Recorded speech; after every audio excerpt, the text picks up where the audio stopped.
So I'm sitting in my parents' living room at a card table eating dinner, which the card table is slightly out of place because it's on Park Avenue and they've got Oriental antiques and expensive furniture.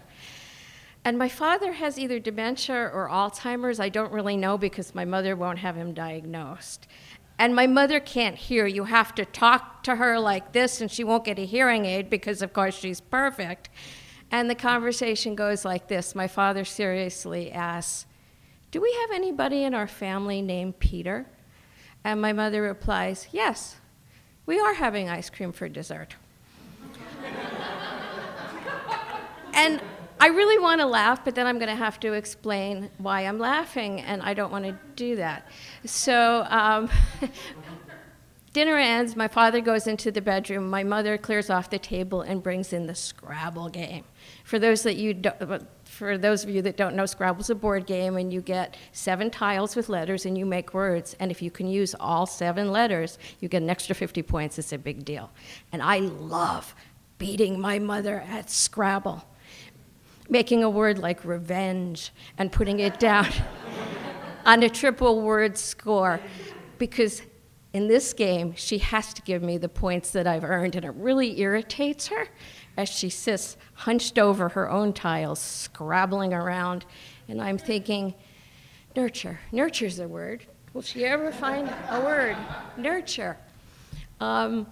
So I say, why would somebody who's occasionally nice like me want to beat their mother in Scrabble and enjoy it so much? Because I couldn't beat her in the big game. Mommy, I got a 98 on my spelling test. You got a word wrong. Why didn't you study harder? Mommy, look how pretty I look. You're not going out with me like that. Go upstairs and change. Mom, I just published my first short story. Well, that's good, but you've wasted most of your life. Mom, I'm pregnant. I was kind of a trendsetter. I got knocked up in 1972. I was a single parent before everybody was doing it. And my mother would call me up and say, "We're having company tonight. Don't come over because I don't want you to flaunt your pregnancy." But when my daughter was born, a very strange thing happened. She actually fell in love with my daughter, and she could be loving to her the way she couldn't be loving to me. And she would take her places, play games with her, and make her favorite food. My daughter said she loved hot dogs with cheese in them on a poppy seed bun. Food was a big thing in my family. At this same Scrabble table, my father, who has not had enough to eat for dinner, takes his walker and starts sneaking into the kitchen.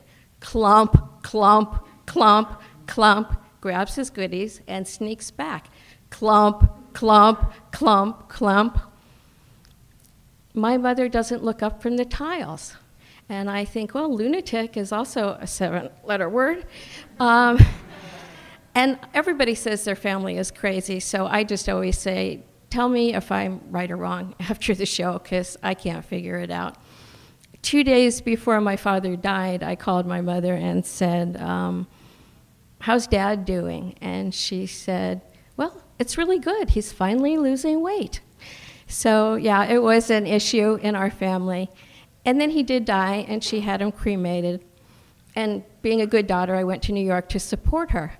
And she took me out to dinner in a Chinese restaurant, and I've got a mouthful of noodles, probably one sort of coming down to the corner of my mouth. And she said, you know that shopping bag that I always keep next to me with the candy and the cigarettes? And I said, yeah. She said, did you notice how I have my feet on it all the time now? And I said, yeah. And she said, I finally have your father where I want him. She actually, yeah, I can't see if any of you are going like this, but sometimes people do, or they go, she was stepping purposefully on the box that his ashes was in. And then my father had worked all his life for United Parcel Service, starting when they only had a few trucks.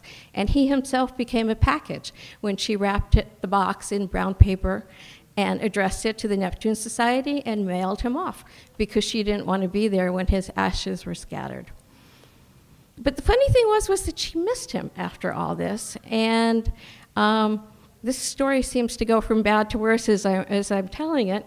But she got cancer, and she was in a hospital bed in their bedroom with a do not resuscitate order over the bed. People used to say, why didn't you keep your parents' co-op? And it's like, yeah, I want to live someplace where both my parents died. That would be really creepy. She weighs 68 pounds, but she wants to smoke. And I'm there with my husband, who always called her Ruthie the Rock. She hated being called Ruthie. Her name was Ruth. But he laid down on the bed next to her, and he put an ashtray in between them. And he took a cigarette and lit it, and took a puff, gave her a puff, and flicked the ash. And she looked at him, and she said, Artie, I know that you've had a rough and tumble kind of childhood. I can't take this anymore. Will you kill me? I really want you to kill me. And he calmly took another puff on the cigarette, gave her another puff, flicked the ash, and the smoke went up. And he looked her straight in the eye and said, Ruthie, there are a lot of people that would love to kill you. She never asked again. I was alone in the room with her very shortly before she passed away, and she looked at me. Her face was very thin, her nose was beaky, and her eyes were big, her cheeks were sunken in. And she looked at me and she said, I love you. You're mine. It was not endearing. It was actually the scariest thing I ever heard.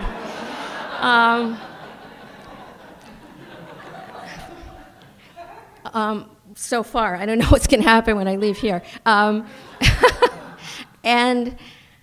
the thing is I'm 60 now. And so I can say, Mommy, Mommy, I'm 60. I've done a lot of great things. Look, I'm standing on stage. I'm doing all this stuff. And I can hear the voice in my bones. Yeah, but you'll never be good enough. Except now it's not her voice anymore. It's mine. It's my voice. So what do I do about that? And here's where the story changes. My daughter is 37 years old, and I can't tell you what color her hair is, because sometimes it's blue, sometimes it's purple. She's got a beautiful peacock tattoo on one shoulder and a seahorse on her other arm. And she has a big laugh and a good heart. She was addicted to crystal meth for quite a while, but she's been in recovery and sober for 5.5 years. And she's pregnant. She's going to have a baby, a little girl, next month. So we have 5 generations of women in our family. The grandmother that I never knew because my mother didn't talk to her and didn't want me to know her. My mother, who I allowed to be a grandmother, and she could love my daughter and my daughter could love her. Me, still in the middle. My daughter, who's going to make me, who knows nothing about grandmothers, a grandmother. And this little baby Gwendolyn, who's going to be born into a totally different family than the one that I was born into. Now, it's a feisty family. We're going to fight. My daughter also is a single parent, and she has a dog named Lily. So she says that the 4 of us are going to be the 4 bitches. But the thing is that in the family Gwendolyn is going to be born into, you don't have to play games. You don't have to beat anybody. You can say, I love you. You could say, I'm proud of you. And the 7-letter words are giggles and cuddles.